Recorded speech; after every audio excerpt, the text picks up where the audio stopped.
Is a very knowledgeable person. அவ்வளவு அது சொல்கிறேன், இங்கிலீஷ் படங்கள்லாம் நிறைய பார்த்துட்டு இந்த படம் பார்த்துருக்கியாம்மா, இது பாரு மிஸ் பண்ணாத, அந்த ஒரு ஷாட்டில் அவ்வளோ அழகாக அந்த சீனை நரேட் பண்ணி இவ்வளோ இங்கிலீஷ் படம் பார்க்குறதுக்கு ஒரு எப்போ நேரம் இருக்குது ஆனால் சொல்லுவார்.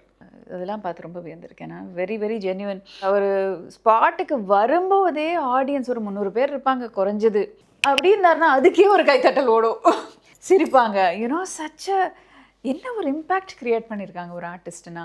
It's a big responsibility. Very very nice person. நீங்கள் பணியாற்றிய இன்னொரு முக்கியமான நட்சத்திரம் கமல்ஹாசன். அதுவும் பணியாற்றிய படம் ரொம்ப முக்கியமான படம் மகாநதி. என்னோட கேரக்டர் எனக்கு பிடிச்சது. Is a simple nurse character. அவர் படங்கள் பார்த்து ரொம்ப பிரமிச்சு போயிருக்கேன். அவர் ஒண்டர்ஃபுல் ஆக்டர், எல்லாருக்கும் தெரிஞ்சது தான். சிங்கப்பூரில் ஒரு ஷோ ஒன்று பண்ண வேண்டியது. ஸோ நல்ல ஒரு ஃபர்ஸ்ட் டே ரிஹர்சல் போனோம், மீட் பண்ணோம். பட் ஃபர்தராக வந்து ரிஹர்சல் கண்டினியூ பண்ண முடியாத ஒரு சூழல். நான் வந்து ஒரு 3 days தான் முடியுன்ற ஒரு நிலைமை இருந்துச்சு. But I can come early. 5 மணி வாகில் அவரே சொல்லுவார், ஏர்லியாக வர முடியுமா அப்படின்னு கேட்பேன். 5 மணிக்கு கூட நான் வரேன். பட் ஐ டோன்ட் திங்க் பண்ண முடியலை.